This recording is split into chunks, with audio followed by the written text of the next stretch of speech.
Hello friends.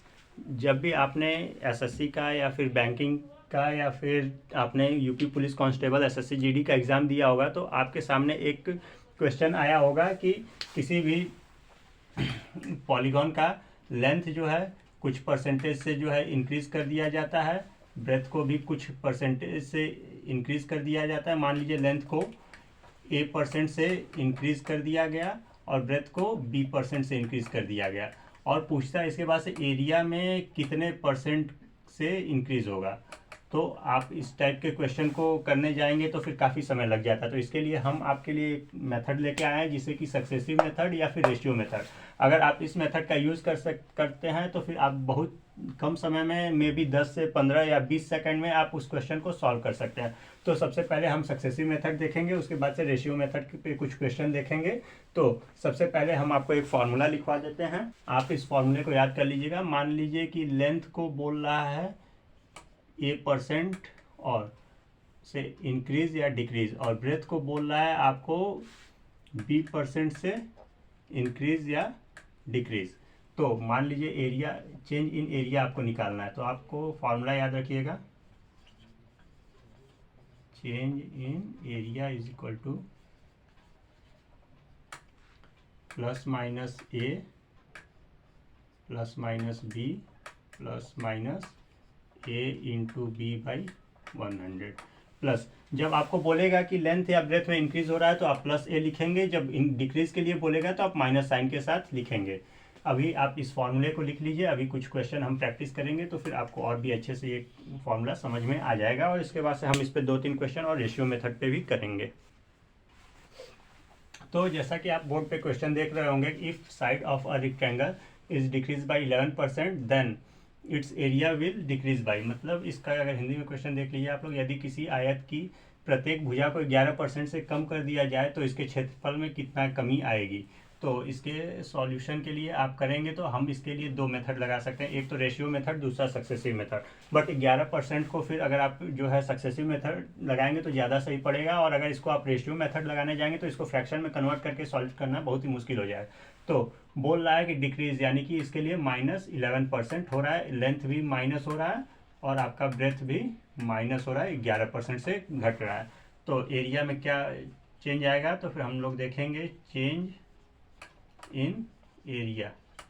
तो हम लोग इसके लिए लिखेंगे, क्योंकि ये घट रहा है तो जैसा कि हमारा फार्मूला था -A -B, और क्योंकि दोनों माइनस इंटू माइनस यानी कि प्लस हो जाएगा A इंटू बी बाई 100।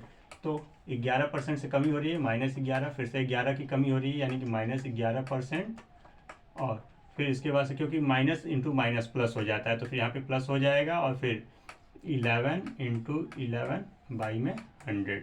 अब आप इसको करेंगे तो -22 प्लस 121 बाई 100, और फिर -22 प्लस 1.21। जब आप इसको और आगे सॉल्व करेंगे तो फिर ये माइनस करेंगे आप तो आएगा आपका 20.79% माइनस में, यानी कि आपका जो एरिया होगा वो डिक्रीज करेगा, 20.79% से कमी होगी आपके क्षेत्रफल में। इस रेक्टेंगल यानी कि इस आयत के क्षेत्रफल में -20.79 की कमी होगी। तो हमारा अगला एग्जाम्पल है जो कि जिसमें क्वेश्चन है कि if side of a rectangle is increase by 22% then area will be increase by. इसका हिंदी में आप क्वेश्चन पढ़ लीजिए। यदि एक आयत की प्रत्येक भुजा को 22% से बढ़ा दिया जाए तो इसका क्षेत्रफल कितना बढ़ जाएगा। तो हमने जैसे कि फॉर्मूला लिखवाया था प्लस चेंज इन एरिया का, in area equal to plus minus A plus minus B और फिर plus minus A into B upon में 100। तो क्योंकि इस बार बढ़ रहा है यानी कि आपका जो है प्लस लिखेंगे आप।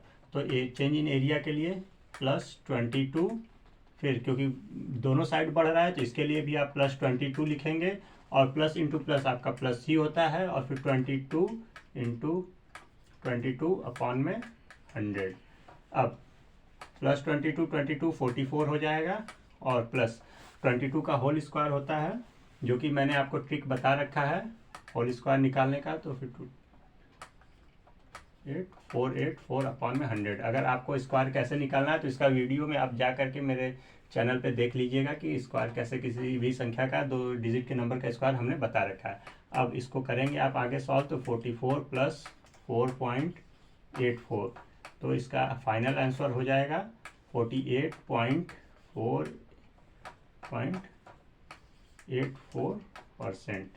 तो इस आयत की जो इस आयत का जो क्षेत्रफल होगा वो 48.84% से बढ़ जाएगा। तो हमारा अपना अगला एग्जाम्पल है, if length of rectangle is decrease by 11% and breadth is increase by 11%, its area will be undergo. इसका हिंदी में भी आप क्वेश्चन देख लीजिए, यदि आयत की लंबाई को 11% से कम कर दी जाए और इसकी चौड़ाई 11% से बढ़ा दी जाए तो इसके क्षेत्रफल में क्या चेंज होगा। तो जैसा कि हमने फॉर्मूला लिखवा ही रखा है, तो फिर मान लीजिए लेंथ जो है उसमें जो है डिक्रीज हो रहा है, यानी कि -11%, और ब्रेथ जो है उसमें जो है इंक्रीज हो रहा है तो +11%। तो change in area is equal to -L plus B, और फिर माइनस इंटू प्लस माइनस हो जाएगा L इंटू B अपॉन में 100। आप उसको A और B की जगह पे L और B भी लिख सकते हैं। इसके बाद से आप इसको जब सॉल्व करेंगे तो -11 प्लस 11 और फिर -11 इंटू 11 अपॉन में 100।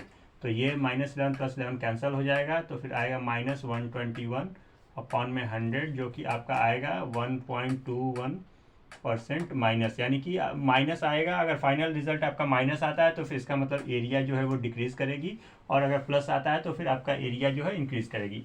ऐसे ही आप इस सक्सेसिव मेथड को प्रैक्टिस करते रहिए, और हम आपके लिए और भी क्वेश्चंस ऐसे ही ट्रिक पे बेस्ड लाते रहेंगे। Thank you.